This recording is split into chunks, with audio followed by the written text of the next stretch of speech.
All right, you people out of town, this is just a minute on the tape, not for TV. And you people here, despite my quite real warnings about closing up operations having to do with the numbers of people, I do not want anybody to be adversely affected incorrectly by osmosis through secondhand smoke, because I am in no wise about to stop this, and I am in no way discouraged. It just seems to have reached some sort of number wall compared or based upon the kind of effort that I'm either willing to put forward or the kinds of effort. That is, it may be that I am not making enough effort here, basing it on getting more people here, more pork chop sandwiches showing up. Or it could be that I've reached some sort of limit operating this way, and there's only so many people out of 6 billion. But either way, I don't want you to feel like you're discouraged. My threat is real about stopping everything, but I look upon it more as a challenge, because I'm not fixing to get out of the business. I can't. That's not the point. So I don't want you to get discouraged and think, oh, well, it's all winding down. Of course, you want to. You can do that. And go ahead and die your old nasty death. But don't expect me to show up at the wake. I'll be in Brazil starting all over.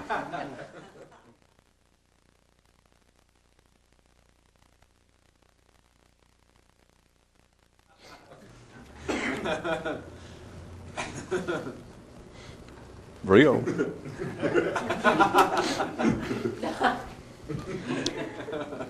There was once a people who discovered a magical horse, which they immediately sensed was potentially faster than all others, but it only had one leg, until someone said that it did. Then it had 2.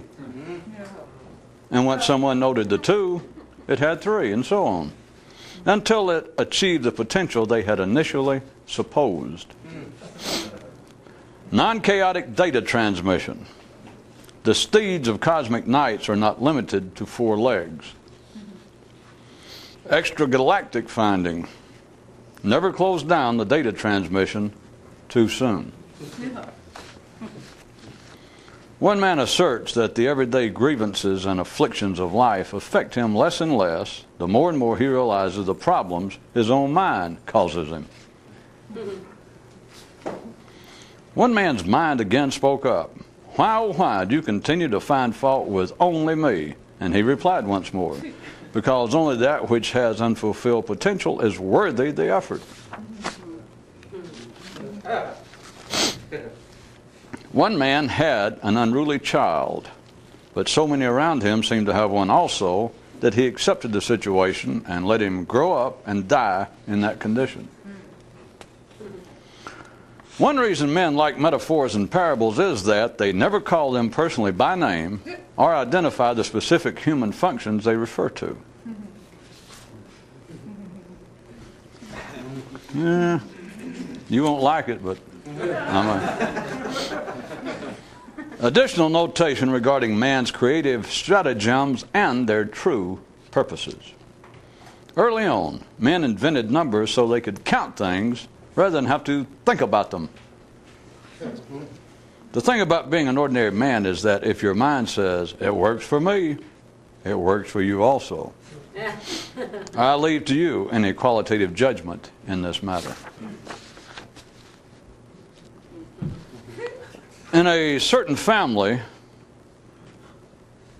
which had genetic history strains running through their brains, the father one day inquired of his eldest son, do you not find it mildly interesting that almost immediately after man's mind began functioning, he began to dream of gods and alien creatures? But people with that kind of non-spatial memory find almost everything that man has gone through interesting. One man thought, the only stuff that's not interesting is stupid stuff. And all stupid stuff has a common denominator that has escaped my attention until this very moment. Sing along. Birds got to swim, fish got to fly. I cannot see with me in my eye. Oh, do, do, do, do, do, do. There was once a prince who wanted to stage his own great struggle. and after studying the matter, conceived of two possible approaches, either to attack that which already is, or go directly to places that are yet to be.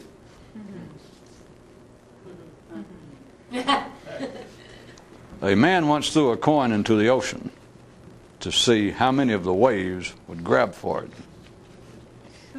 The future sometimes looks back to see how many in the present are watching it.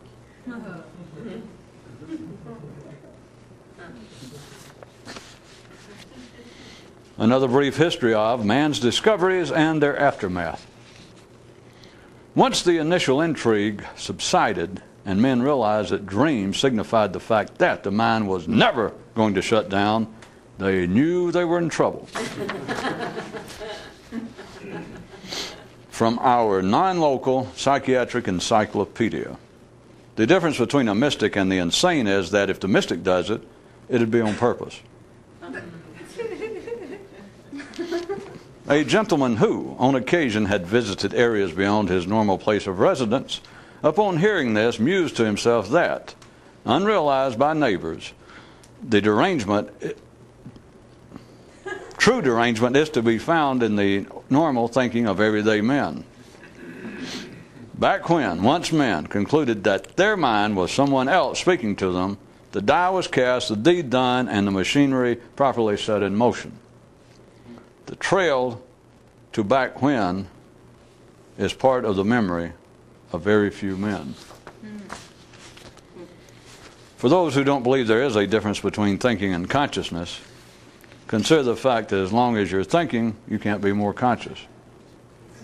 If you're right, didn't you leave out an important modifier or two? There was once a man who had a special message for crested sparrows, but they were so few in numbers that he had great difficulty in attracting them directly. He ultimately realized that if he put out a general call to all sparrows, that some of the crested ones would respond along with the others. But on further reflection, he had to ask himself, in spite of the fact that a few of the ones he sought would show up with the rest of the crowd, whether or not it would be worth it to have to be surrounded by all of those common birds. The era of the more anxious to know is not in anthropomorphizing, but in failure to pursue its reverse.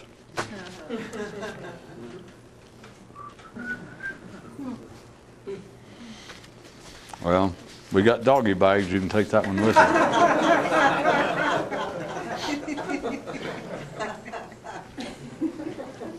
After being of some assistance to a certain alien force, a man was offered as his reward the choice of becoming able to either give everything he perceived a number or else a name. And after pondering this for a moment, he noted to the force that he could already do both of these. So the force then pondered what the man said for a moment, then replied, "Well, screw it," and left. For the rest of his life, the man told the story over and over again, and adding as its moral the fact that not everything that happens to a man necessarily has a distinguishing moral. And many people were immediately and instantly weary of the tale the very first time they heard it.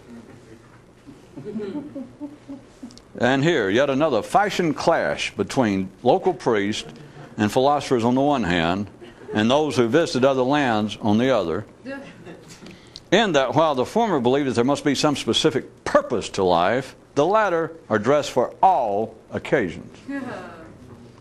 This in contrast to the confining wardrobe suggestions offered by that mental fashion maven, Horace Greeley-Grabber, who said, "Wear a vest, young man, wear a vest."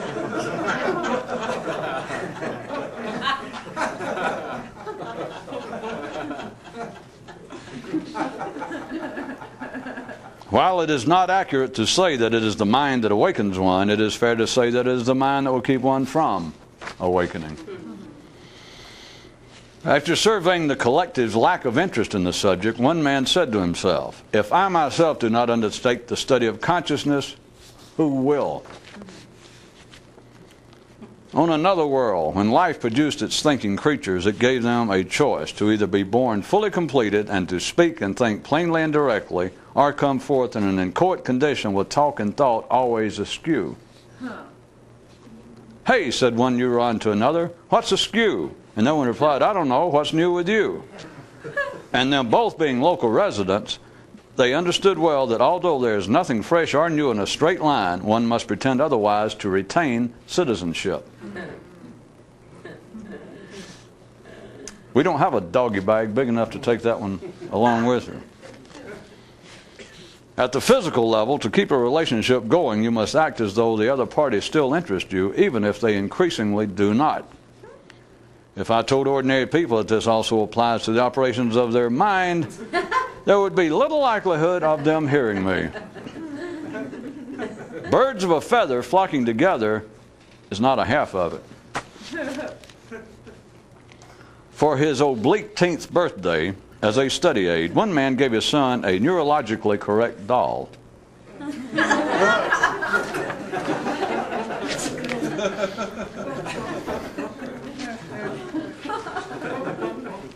Billfolds and the liberation. Those more conscious, and I mean really more conscious, carry no ID. As told by a certain non-local legend, the true mythical king is the king who has no foes and can thus never be defeated. Earthbound minds are gravitationally unable to grasp the merit, utility, and supreme grandeur of what the tale tells. A porch divided against itself will forever stand.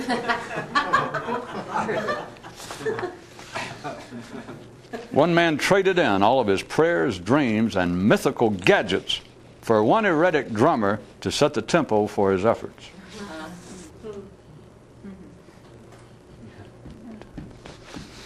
Offenses and malfeasances of the head. The only sin possible for the mind is for it to be a squanderer. A philosopher once tried to entice a mystic into a verbal debate by asking him, "Is there any chance that you might be wrong?" And received the reply, "No, because to be so you must first believe that you are right." And finally, from our nonpartisan dictionary, this entry, thoughts, the demons of the non-religious. Okay, of everybody.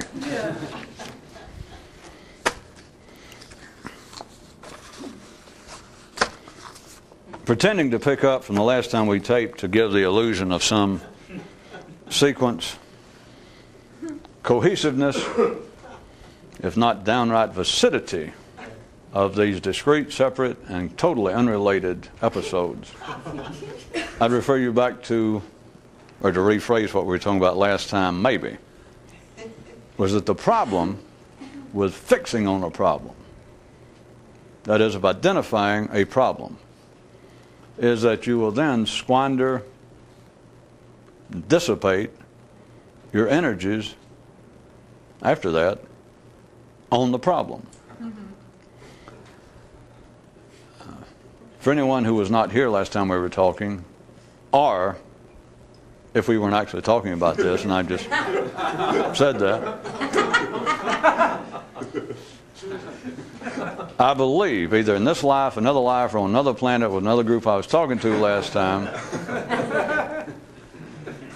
we were mentioning the fact of how all of civilization, everything that man's mind does is, in a quite unspectacular, non-spooky sense, is a response to problems. Is the mind attempting to grow, and then collectively speaking, it produces civilization, produces what seems to be the progress of man, and en masse, and then individually it seems to be involved, or it comes out as being involved with people wanting to do better, to change. And obviously, from any reasonable standpoint, no one would attempt to change unless there was a reason to change, and any reason to change without any undue rigmarole can be referred to as a problem. That a man will not attempt to quit drinking, overeating, whatever he's doing, unless he considers it a problem. He simply will not, and that's obvious as hell. Then we get past that into this sort of activity, is what I believe we were talking about. This is Jupiter. No, oh God. Well, I know I've talked about this before. If it wasn't last time, it will be the next to last time next week. I know it was last time. Somewhere.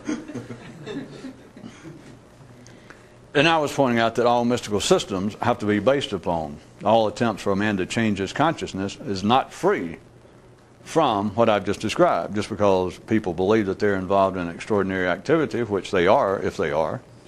That is, it is extraordinary if they're actually involved in it, and if they're involved in it, it is an extraordinary activity. But even then, they're ordinarily, as and with everything else, overeating, drinking, whatever it is, bad habits, trying to improve your personality, trying to improve your... People must be told in the beginning. They must grasp at something that there is a problem. And I pointed out to you, when this is operating at best speed, whatever the hell that means. Even I've said it and almost choke every time I say it, because it sounds like, well, when this is done correctly, which right there implies it can be done incorrectly, which would be a problem.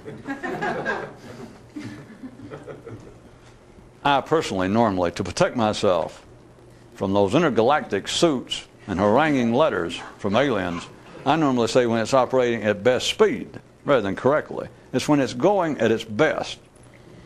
Which I must tell you also, I damn near choke on that, because who's to say what's best other than me, the person talking. But at best, we will limit this to one man's view. I could be proven wrong, but I can't be proven right. Remember that. So it doesn't matter. That operated with the potential greatest speed would be for a person to do it for no particular reason. This is damn near impossible. It's like trying to start off running if somebody says, well, everyone else is walking. If ordinary thinking is walking, what you're trying to do by undertaking this is to run. You go, okay, I can follow that allegory. You go out, which foot do I start on? Or, where do I start? Where's the line? When do I run? And whoever gave you those instructions go, well, no. And you never hear him more. Like, well, when do I run? Well, show me. Should I kneel down? I got a running start? Should I start on your left foot, right foot? How much faster should I go?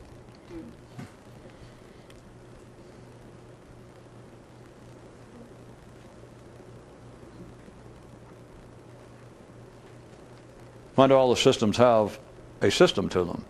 Why does everything that a man has ever heard that's available generally, if it's written down, is about what I'm speaking of. If it's been written down, if it's in the religious category, if it's in New Age, if it's in philosophy, if it's in mysteries and mysticism, it is always based upon a problem. That is in the introduction, that is in the first words of the treatise.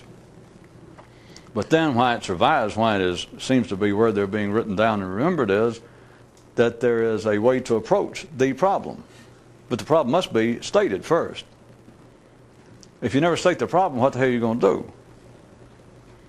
Ordinarily, just saying that if you tried to call out and say, is anybody out there interested in doing something inside their own head that just would be extraordinary, that you can't seem to find out what to do, and a few people went, yeah.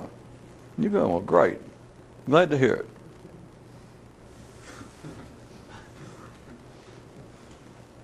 And you think, well, why the hell did you call me? I mean, what the hell did you make a noise for? You feel as though that's a problem. It will motivate a person. There's no reason anybody would listen to this sort of thing even once.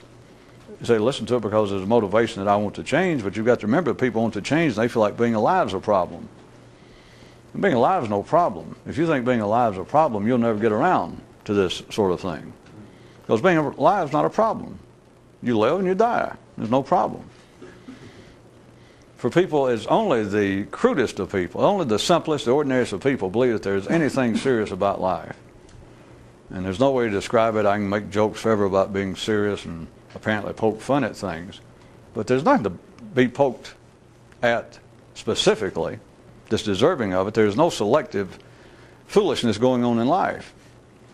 It's just to see that ordinary people and you at the ordinary level of mind grasping for something to do looks upon its own struggle to grow, which is the only possibility of growth available to man, the only real one. It looks upon the possibility as being a problem, as being serious.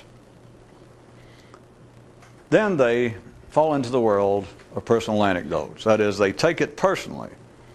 They believe that there is something to be learned from their life personally. They believe that they must learn something from their life personally. I will quote a great philosopher.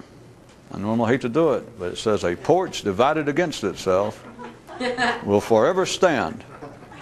Am I going to have to translate my own metaphors? As long as you believe there's a problem, by God, there's a problem. As long as you stand there on your porch and think, I do not like the world passing by my door, and I don't care if they're all dressed up like Walt Whitman. I don't like it. They're too noisy. They annoy me. I do not like my fellow man passing by. The thing is, as long as you have the feeling, as long as you operate on the basis that you are watching traffic from the porch, and at least parts of it you do not like, may I be the first to assure you, as happily as possible, that traffic's going to go on until you die. Of course, if I had some reason if you owed me money or made me mad, I might insinuate that might even follow you into the grave. If you think dreams are bad now, when you've eaten anchovies, what if you die and lay there and you think, well, fine, now I'm over it, and you begin to dream? Because I guess somebody, there might be a French author somewhere, that might turn that into some sort of morality play. That would be hell. What? Dreaming while dead. Because then you can't think, well, I'll wake up in 2 or 3 hours and it'll be over. You think, no, I'm going to lay here and dream forever. This kind of spooky stuff.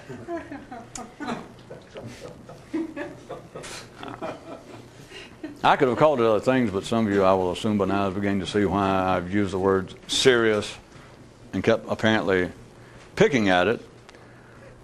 With ordinary people, anything they say serious is serious.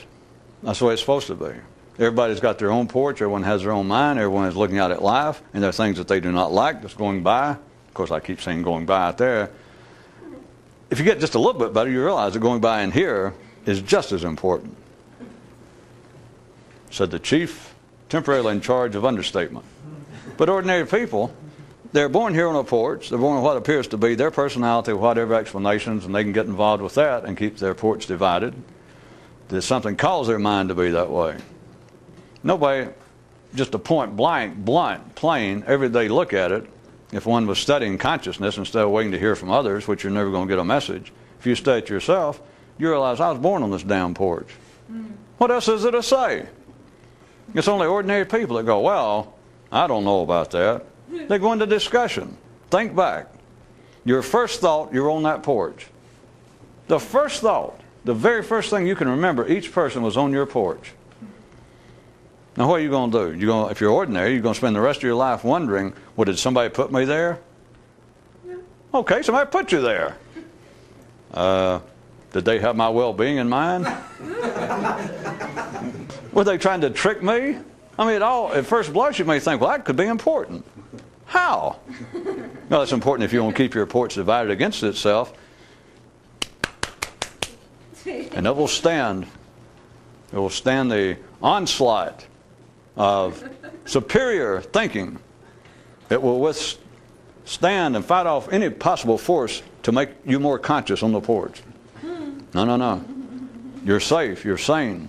You're stupid. You're serious. Because the mind will selectively pick out things that it finds serious and important, with all kinds of other terms, but that they take things out there seriously. And as long as you do that, out there remains. And you'll never even get to the point of realizing that in here is also out there, mentally. And so people take life seriously. Quite ordinary, sane people, those that are the backbone of civilization, those who apparently, from all observation, run the world. Also, by all observations, they take the world seriously.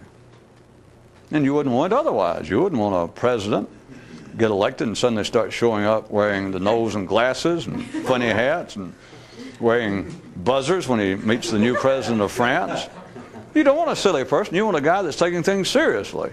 Even if you get to the point that you look at and you realize, now here it is, these people all dressed up, way past middle age, fought all the way to be in charge of countries. Now they stand with their photo opportunities and they're shaking hands discussing what actions they may take about certain economic problems or trying to plan the future of what may happen to some of the present political structures in Central America.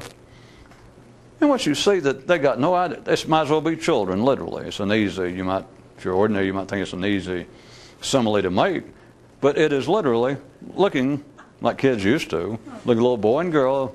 She's got on her mother's high heels and her little feet down there, and he's got on his daddy's coat hanging down here, and then playing like mommy and poppy, mommy and daddy.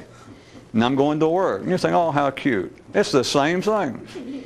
But you wouldn't want it otherwise. There is nothing serious in life once you see that life's alive. Because once you see that, I know I can keep saying it, but once you see it, there's just no word other than ridiculous, pathetic. Once you see that life's alive, to then think, well, life needs my help. I mean, whatever the problem is, you look out there and there's serious things going on. There are people dying, which is just a way to keep you, if you're ordinary, distract from the fact that you're dying. Oh, poor old people dying. Maybe I can help them. Anything you take seriously at that level is a kind of supreme. Someone put the word hubris and stupidity together and come up with it. It is, of course, what I was also pointing out of late. The operational flaw in people singing the praises of humility, because all it is stupidity. Because once you see what life is, it's not a problem of being humble. Once you see what life is, the idea of being humble or non-humble is just, unless you don't get drunk, go put on your daddy's coat and big old hat and play mommy and daddy and play like you're going to work and actually play like you've got some intelligence. Because there's nothing to be humble about. You just say, well, you think, where's Buddha now? I need somebody to talk to. Or raise a frog on his arm. He'd dig it. He'd know. Unless you said something. And he'd think another one of those fake enlighteners.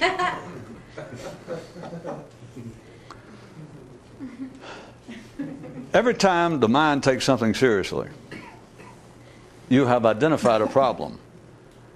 In life, as I just pointed out, it's of no significance one way or the other. It means absolutely nothing, and if it meant anything, it would mean that you should be in favor of them staying serious and dumb and stupid and feel like that they're important and should make decisions and try to clean up the problems. Anytime you hear that and you're out there with them, go, yeah, right on, yes. I mean, if you must say anything, if they look your way, go get them. But once you get past that and you take that you personally have a problem, and remember we're speaking mentally. If you're dying of some disease, if you want to, I grant you that's a problem.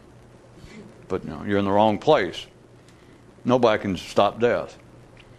So we're talking about non-physical. After that, to identify a problem, for a would-be mystic, the situation is even more pathetic. It is even more disastrous. And yet, what I was trying to get you to consider, by the same token, when someone goes out expecting to find some direction to do this, you don't even think about it. You don't think about, well, if I find directions, will they actually be directions that aren't no directions at all? You don't even think that way. And normally you do not find such things, because if there are such things, you can't find them. So what you do find is always based upon some sort of system, some sort of attempt. And me saying that I could be proven wrong. But I am telling you, and surely some of you can see theoretically, so that I don't have to stand here and say, well, I could be proven wrong, and everybody think, so you finally admit that you should have come up with a system and told us what to do. No, give me a break. At least theoretically you can understand why I say the fast way should be that if you could bypass all that other shit about, well, we need a system, we got to establish everything that goes with a kind of systematic approach to a problem. Prioritize our efforts and our et cetera and et cetera. All of that is the same thing as going and attending a meeting to quit eating or to quit drinking. If you try and establish some sort of system, you will get involved. There are two ways to put it, but either one's the same. You get involved, the tendency, to say the least, to get involved with the system. At the ordinary level, That is absolutely necessary with life. People will not join the Democratic Party. People will not join the Catholic Church. People will not become Jewish. They will not convert. People will not join up anything in any meaningful manner, in any way that they consider meaningful, unless in some way they can identify themselves with it. And they want to at least once. And life makes these institutional aspects of life operate in such a way that the institutions themselves, the Masons, whatever the hell it is, they will at least at one time, the group itself will go through a procedure, a ritual to identify you at least once, that you get through whatever it was, you took the course, went through some ritual some night or some baptism, some ritual of a religion, and they go, and you swear to do all this, and you are now, they'll shake your hand, put their hand on the head, do something, make a mark on you, cut your hair, do something, they'll say you are now a blank, you are now a Baptist, you are now a Jew, you are a true Muslim, you are a solid member, you are a Mason. And at least once, if it never happens again, but at least once you are identified. Not just you, assuming that you want them to say, all right, congratulations, you're now a member of the Presbyterian Church. And you think, well, good.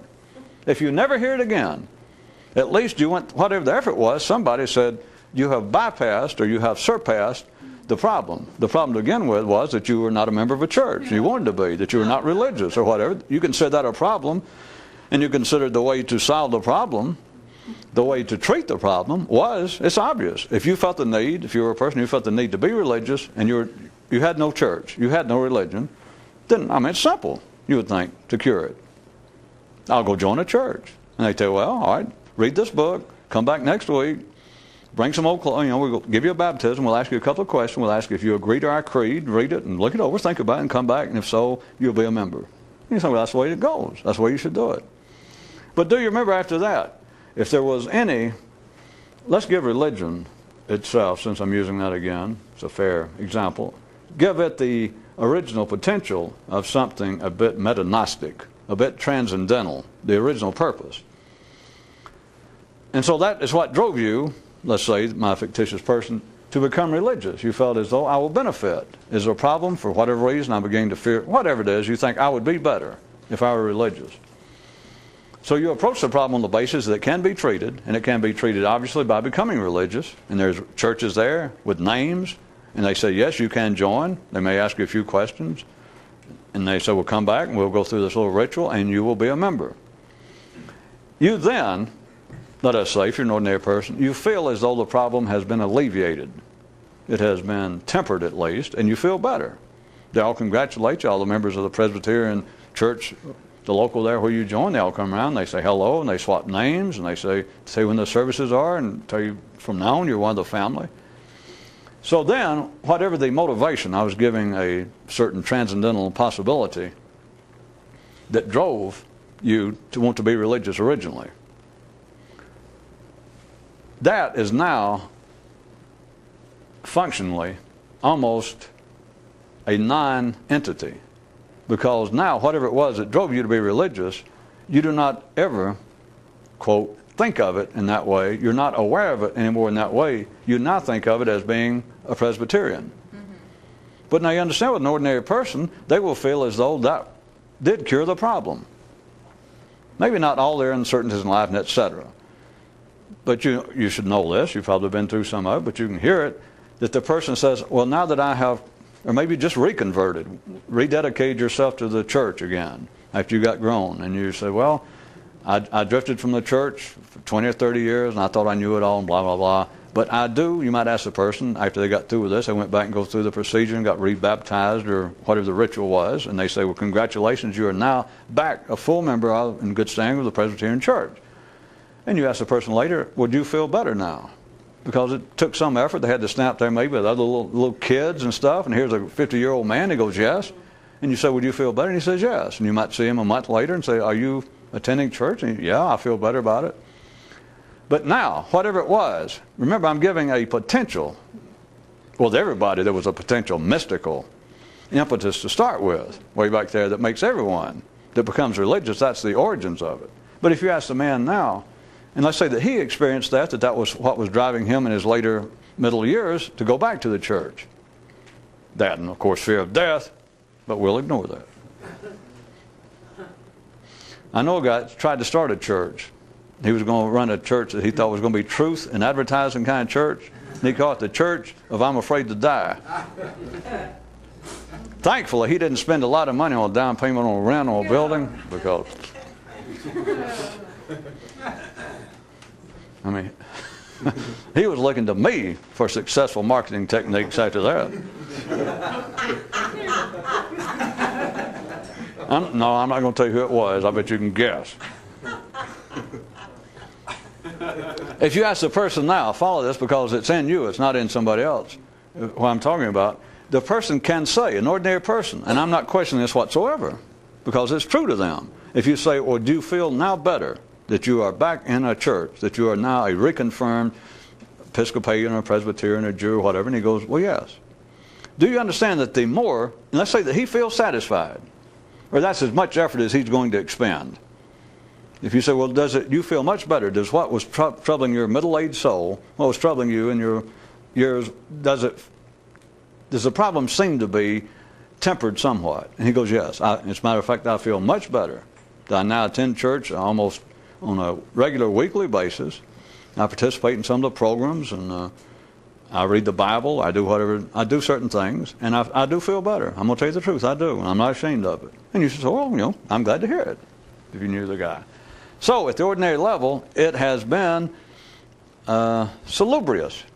It has been beneficial to the man, but do you understand that if simultaneously we were looking at him as still having any mystical potential, which was the original, remember the original motivation for him becoming religious, it could have been 50 or 45 years previous, or 40, whatever, you understand, back then. But now that, whatever potential there was, to the same degree that he is satisfied being a Presbyterian, you understand that this now satisfies his disturbance, his disquiet.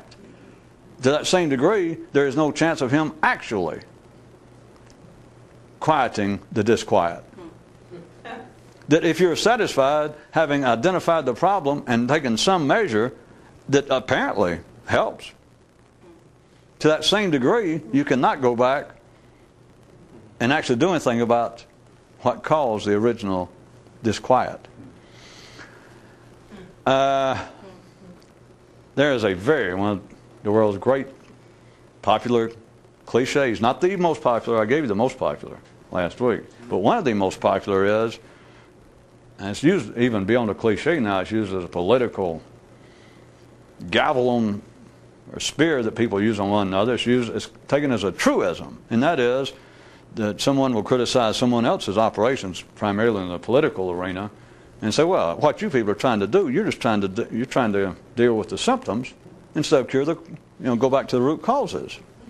And that will stop almost any intelligent man temporarily, because there's nothing you can say to it. You know why? I just described why. Because the more that you can, apparently, temporarily treat the, quote, symptoms, to the same degree that you're having some success, to that same degree, it is an equation, you could not have any effect. Mm-hmm.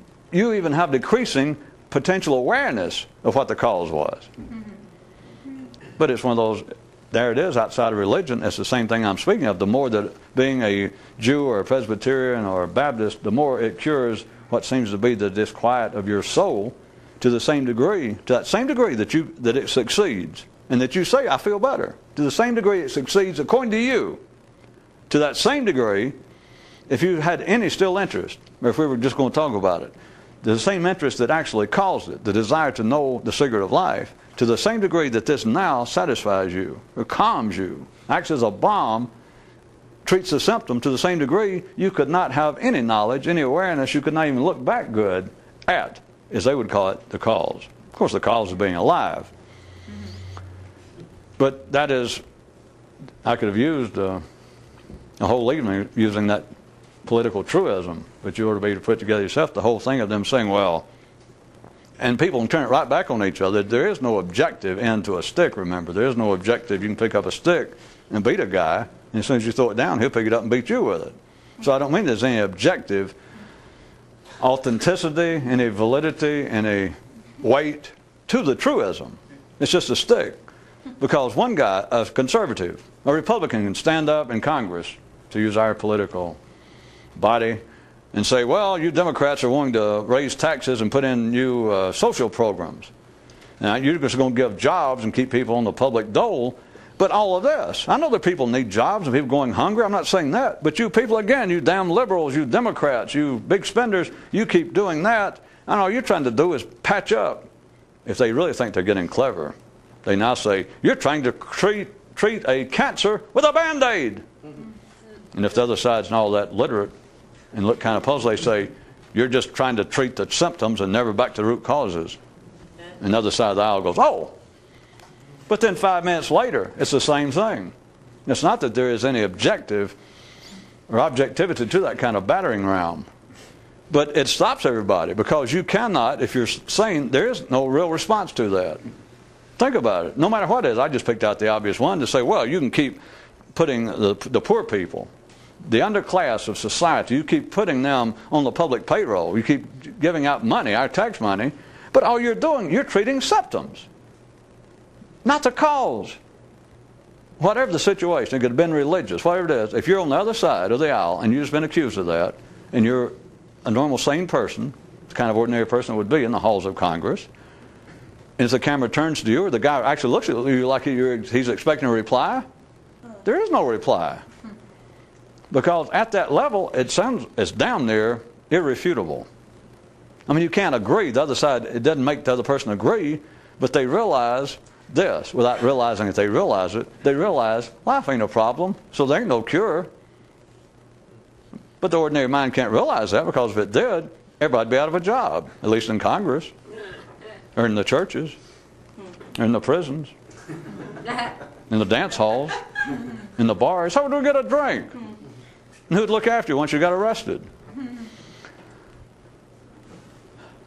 To the same degree that someone can identify the problem, my Presbyterian, my man who returns to his religion, to the exact same degree it is an equation, truly, to the same degree that having identified the problem and made some remedial effort, and by his definition, by society's definition, not ours, if he says, I do feel better now that I have reconfirmed myself to the church and I have now become religious, I feel better.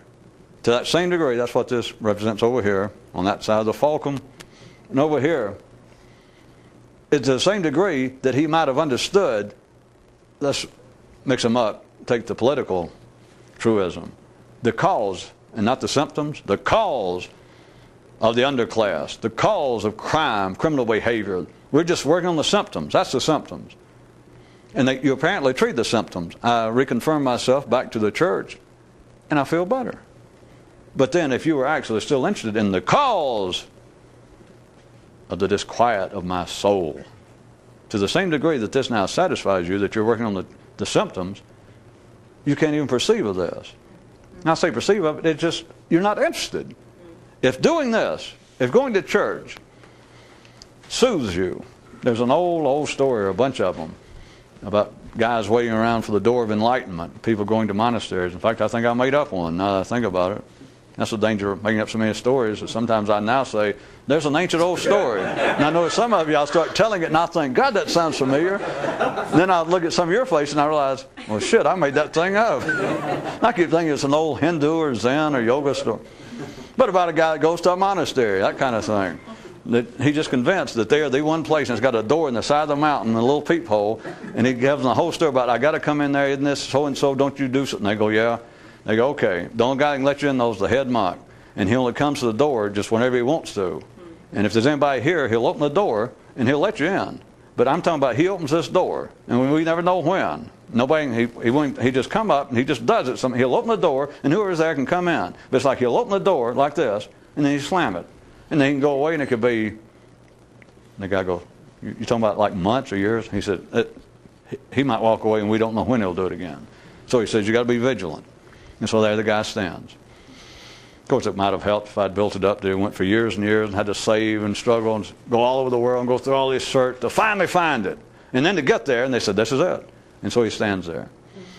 And all this is going to get to, people use it in all sorts of simplistic manners, the same way they do all religious parables. But it gets down to the same thing of the control of attention, the control of one's mind, the study of one's own consciousness, because you know how the story is going, don't you? If not, I'll make it up for you. The guy stands there after all these trials and tribulations and hardships, And this is his one chance. He is so delighted. And he stands, he watches the door, and he watches the door, and he listens, and he watches, and he watches, and watches. Now you know what's going to happen. I can make it crude. The beautiful girl walked by, loud noise, a bus went by. But it doesn't need that. Do I have to make up something? Who the hell knows what he's thinking about? He's suddenly staring at internal traffic. And of course, it could be very good reason. Thinking about how his best friend or his father said, "You'll never find places like that. That's imaginary." Or thinking about insults he had on the way over there. Thinking about tricksters, fake mystical schools. No matter what. Or thinking about, what in the hell ever happened to the Mets?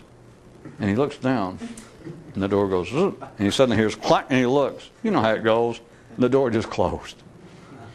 Did it help, should I say, that the head monk only opens the door once every 80 years? Would that have helped? Maybe I should have done that. I make these stories too easy sometimes. The guy at the door said the head monk, they never know when, but he only opens it once every 80 years. And they can't tell you when the last time was, but he only does it once every 80 years. And then the guy stand there, and suddenly hears creak, boom, and it's gone. I mean, that's a good story to make people feel bad, but all it has to do is it has to do with the control of attention. At the simplest level, it has to do with the study and understanding of what consciousness is. It doesn't have anything to do with getting into school, because there's no school on the side of a mountain worthy of getting into. Oh, there are some. But remember this, if they'll let you into it, you just consider what it's worth. I don't mean offense to anyone, but you know what you're worth. I know what I'm worth. You know what you're worth. If you go over there and they tell you how exclusive it is and how fortuitous, how extremely cosmically fortunate it is that you even found them and that they might let you in, if they even say that they might, and you stick around, there's all the proof you need of everything I always feared. Everything you should have feared. If they'll let you in, what could they know? There's only one place to get in. There's only one place to do the study correctly. But if you start off and try to tell people that, which I've sort of done, you can get some people to hang around, but they're very few in numbers. And even those who hang around, there seems to be a limit to it. And they keep waiting for, you're wired up to want to hear a problem identified. It's the human mind. It's having a porch. It's not a possibility. It's not something you selected, and it's not some grievance that fell upon you from life. It's the way the mind operates. And then the mind cannot find anywhere, apparently, worthy of consideration or deserving any direction, deserving to try it, unless it says, well, all right, here's what we do. Walk over here. Stand by the door. Meditate. Think of the name of God. Pray. And you go, well, okay. You know, you explain. I like the way you explained it, or I'll trust you. I'll do it. The danger, the problem of fixing on a problem is the same as it is for a man who says, I feel much better now that I have rededicated myself to being a Presbyterian. That's about all he'll ever do. And if you get somebody involved, all right, here's the system. We're going to, with each and every breath, run through the periodic table, thinking of one element for each inhalation, then another, and we repeat it. But each time you repeat it, also think of it being printed on a sheet. And once you get all the way through, then think of the sheet as going through the full color spectrum. And then start all over. Or then think about it as going up the diatonic scale. You tell anybody, and you think, all right, I got it. I'm sure that's an allegory. It might be. It might not be. Well, I'm sure it was a parable about the guy waiting beside the door, and it opened and closed while he was looking off and got his mind running on auto. Yeah, that could be a metaphor. That could actually happen. What's the difference? I repeat that if you can see it in a certain way, the most efficient way should be, how about that? I'll get out of this yet. Rather than saying I could be proven wrong. Here it goes. Now I got it. By God, I knew if I stalled long enough, I'd figure out. It should be. See, I'm safe now. It should be the most efficient to not get involved of being a Presbyterian. And being a Presbyterian or being in anything is a solution, or at least a treatment to a problem. Because if someone still had the motivation. Now, everyone starts out wanting to be more conscious. That's what, if you're mentally sane, if you're genetically sound up here, then all of your life you want to grow. You want to be more conscious. Ordinary people end up with it being fed, that being soothed enough, they become religious, let's say. They can do other things, but the easy one, the obvious one, they become religious. But the more you do this, the more that satisfies you, the less likelihood, the less awareness, the less remembrance, the less attention you will give back to that. So if over here was the goal, being more conscious, there is where it seems almost impossible to get to. What I'm trying to describe to you, and I'm putting it in spatial terms now, would you not admit, to help me get out of this, that the most efficient way should be? Now, what if this even works? Well, you got the stories of Buddha, you got the stories of Jesus, and all of them, Muhammad, all the public ones, they went through, to some degree, the standard procedures of the day. But then it seemed to what made them extraordinary is that they got past it. That Buddha went through 2 or 3. He tried everything. And finally said, none of it's working. And all sorts of would-be mystics, I believe, as they would say, psychologically identify with that. Because they think, me too, I've tried everything. Even if it's possible, it seems to be very doubtful. Because the people who seem to be able to do it are so outstanding that damn religions, cultures, nations form around them. So, it seems to be quite difficult to ever get past this point. What I'm saying is, what should be the most efficient way is to bypass that. Now, you got to admit, see, I got that clean. Like a bacon souffle through a Canadian goose. It should be the most efficient. And yet it's damn near impossible, because it's like you start out attempting to do something and you think, well, there's nothing to do. Yeah. And then somebody, if there was somebody attempting to kind of pull that on you, then they keep talking like, well, there is kind of something to do, and it's like everybody keeps kicking rocks, or whoever you listen to, it's like they keep, kind of moving around, and you keep thinking, well, yeah, Then you kick them around the other way, and it's like people kind of shift positions, and then you spit, and then you scratch, and talk about this, and you talk about that, and you talk about the weather, and you keep hanging around. But that should be the most efficient. And yet, on the other hand, it's the very thing that people can listen to this presented in this sort of way and say, well, I like the basic idea, and you seem to have all but admitted that it's about the very thing that I've always been interested in, of being more conscious or enlightened and that sort of thing. You won't deny that that's what's involved. Well, so you must be teaching some new system or got some new idea to do it.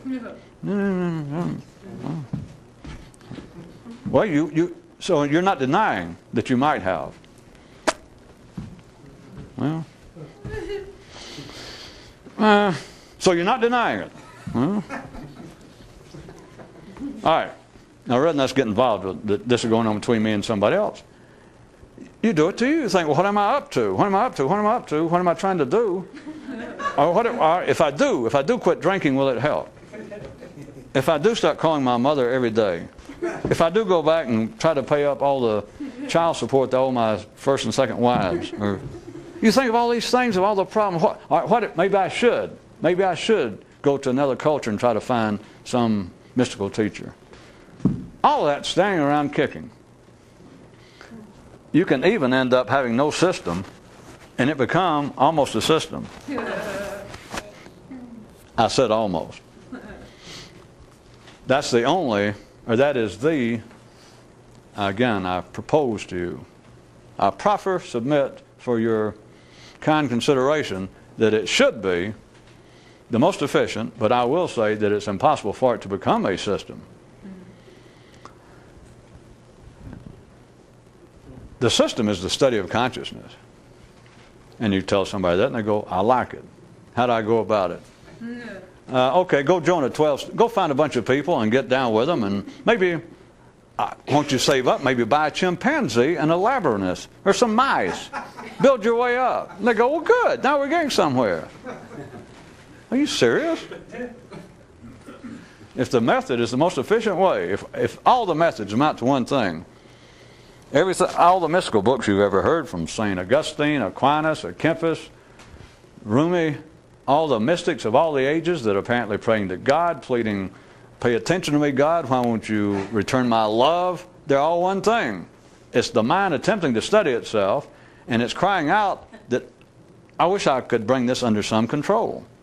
And that's all these pleas when they're at least raised literarily, let's say, to a mystical, apparent sounding level, is them saying, God, why have you put this, I'm using the Western versions, God, why have you put this great love in my heart for you, that it drives me crazy? I've devoted my whole life to pursuing the religious texts of my place, or going to church, going through the rituals. You're the one responsible. I wouldn't have it. You put it here. And yet, it's like I pray to you. I do all the rituals, and you won't answer me. You know, what can I do? I fall down, I pray, I'll cut myself, I'll bleed. But why will you not respond when you're the one that made me call out? I'm calling for the lover, and the lover will not respond. The further you get in the East, they like to use that. What is that saying? It's the mind going, you unruly son of a bitch, to itself. Why won't you straighten up? And it won't answer. It can't answer. It's helping you hold a stick and you're just beating it and there's nothing there. And you're going, damn it! It's you crying out at traffic. Instead of calling for God, and it's kind of a different version to use my metaphor, you turned it around, you're hollering at traffic like, why don't you shut the hell up out there? Why don't you people leave me alone and I could get somewhere? There's no traffic out there. You poor simple son of a bitch. The traffic's in here. And for you to stand there on the porch and holler, why don't they stop it? I refer you back to my political truism, my new one of the day, a porch divided against itself will stand forever. That is, you'll stand on the porch forever railing. Or, looked at the other way, it sounds a bit nicer, crying out to God, to your lover, the cosmic lover, the transcendental lover, why don't you return my affection? Why won't you talk to me? It's you saying, how come I cannot stop this son of a bitch? Well, where are you going to look? I know it just started out, everybody looked somewhere. Buddha looked somewhere, everybody looked somewhere. But, you know, finally, you got to grow up. You got to realize that there is no mystical monastery worth going to. As I've already pointed out to you, it's an uncomfortable fact, but if they'd have you, and you got any sense, you got no business. They don't know anything. What you're trying to do is study consciousness. And nobody on this planet, and I had a man go ahead and put it point blank for you tonight. He said, after surveying the collective's lack of interest in the matter, one man said to himself, if I myself do not undertake the study of consciousness, who will? It was a rhetorical thought, because the answer is no one will. Of course, that's what I'm saying here publicly doing, and you see what overwhelming, down there, just drowning success. The kinds of people who are interested, they don't want that. People are not wired up for it. That's not it. They're wired up to become a Presbyterian, or they might be wired up if I said, all right, let's get down to specifics. We're going to form the new church of intelligence, or the new system of intelligence, and write in for your cards, come down here and we'll tell you what the rituals and all. Just that would help some. They go, well, no, it's fine. It makes more sense. There'd be people that hear it just on that basis go, no, it makes more sense. Are they crazy? No, they're ordinary. They think, well, now it amounts to something. Now it goes somewhere. A porch that believes it goes somewhere will forever stand. And you'll forever stand on it.